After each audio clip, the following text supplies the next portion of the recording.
మహబూబాబాద్ జిల్లా కొత్తగూడ, గంగారం ఉమ్మడి మండలాల ఆదివాసీ గిరిజనులకు వేసవి కాలంలో ఎలాంటి వ్యవసాయ పనులు దొరకవు.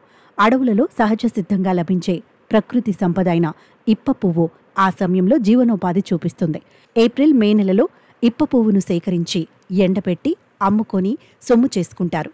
మరికొంతమంది అయితే పూర్వీకుల ఆచారం ప్రకారం ఇప్ప పువ్వులతో కుడుములు చేసి ఊరూరా తిరిగి అమ్ముకొని జీవనోపాధి పొందుతారు. అందులో భాగంగానే గంగారం మండలం మహాదేవుని గూడానికి చెందిన కొందరు మహిళలు ఇప్ప పువ్వుతో నాణ్యమైన లడ్డూలు తయారు చేస్తున్నారు. అందరి మన్ననలను పొందుతున్నారు. ఎలాంటి పిండి పదార్థాలు కలవకుండా పల్లీలు, నువ్వులు, జీడిపప్పు, ఇలాచి, ఇప్ప పువ్వును నేతిలో వేయించి పొడిగా తయారు చేసిన తర్వాత మేలిమైన బెల్లంతో పానకంలో కలిపి లడ్డూలను తయారు చేస్తామని మహిళలు తెలిపారు. ఒక్కొక్క లడ్డూను 10 రూపాయల చొప్పున విక్రయిస్తామంటున్నారు. ఒక్కో బాక్సులో లడ్డూలను 6 చొప్పున పెట్టి విక్రయిస్తామని, ఎక్కువ మొత్తంలో కావాలనుకున్న వారికి 15 నుంచి 20 చొప్పున బాక్సులలో పెట్టి అమ్ముతున్నామని తెలిపారు.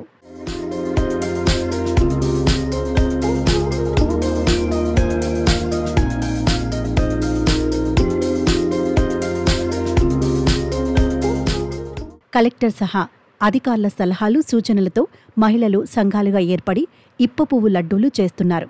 ఇవి రుచి మాత్రమే కాదు, ఆరోగ్యానికి మేలు చేసేవి కావడంతో తయారు చేస్తున్నారు. నడుంనొప్పి, కిడ్నీలో రాళ్లను తొలగిస్తున్నాయని చెబుతున్నారు. ఇప్ప పువ్వుల ద్వారా మంచి లాభాలు కూడా వస్తుండటంతో అధికారుల సూచన మేరకు ట్రైనింగ్ తీసుకుని తయారు చేస్తున్నట్లు మహిళలు చెబుతున్నారు. పేరు ఈశ్వరమ్మ.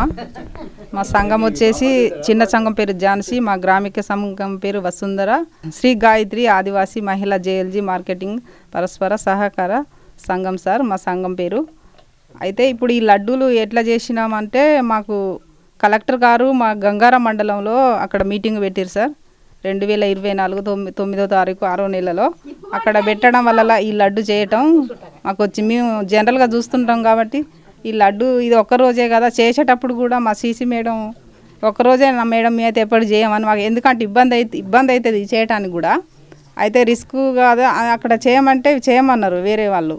అయితే నేను చేస్తా మేడం అని నేను చేసిన, ఒక్కరోజే కదా అని చేస్తే దీనివల్ల ఉపయోగం ఉంది కాబట్టి ఇంకా రెగ్యులర్గా చేయాల్సి వస్తుంది.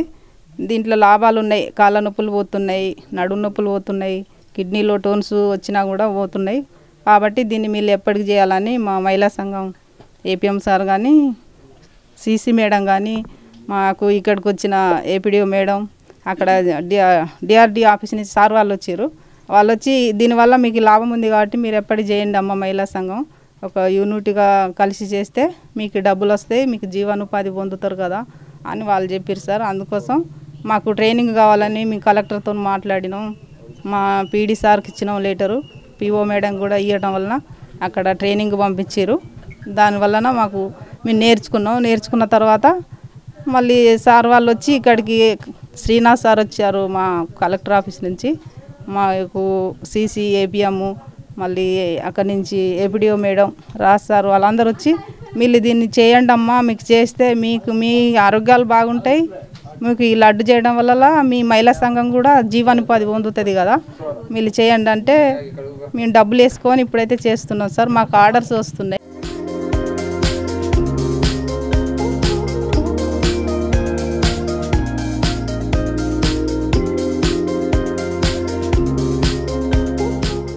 తాము ఆర్థికంగా వెనుకబడి ఉన్నామని, ప్రభుత్వం తరపు నుంచి సాయం చేస్తే బావుంటుందని మహిళలు అభిప్రాయపడుతున్నారు.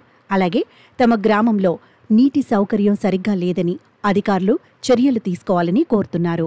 మా ఆర్డర్ ఎంత వస్తే అంతవరకు చేసి పంపుతాం. 15-16 మంది ఉన్నాం సార్. మాకు ఎంతో కొంత ఆర్థిక సాయం చేయాలి గవర్నమెంట్ నుంచి. మేము చాలా కష్టపడుతున్నాం సార్. ఎన్ని బోర్లు వేసినా మా ఊళ్ళో వాటర్ పడట్లే. పక్క ఊళ్ళకి కూళ్ళకి పోవాలంటే చాలా ఇబ్బంది అవుతుంది. వెహికల్ తీసుకొని పొద్దున పోయి 12 గంటలకి, ఎండాకాలం అయితే మస్తు ఇబ్బంది అవుతుంది చిన్నపిల్లల్ని వదిలిపెట్టి కూళ్ళకి పోవడం. మాకు ఈ లడ్డు అనేది చాలా సాయం చేసింది ఈ మహిళా సంఘాల తరపు నుంచి.